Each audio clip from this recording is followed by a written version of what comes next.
Мойнақ ауылындағы номер 20-шы орта мектеп оқушыларынан Ақиқ ақын Мұқағали Мақатаевтың өлеңдерін жатқа айту челленджін қабыл алыңыздар.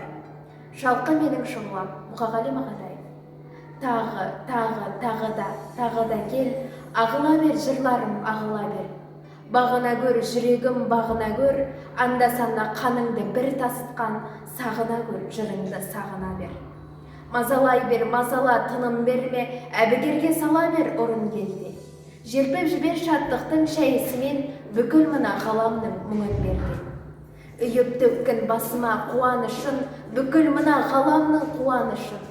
Жарамасаң жүрегім жарылып кет, қуанышым алдында кінәрісін. Соқ жүрек қозғал миым, ми қозғалмай ойды да қозғау қиын.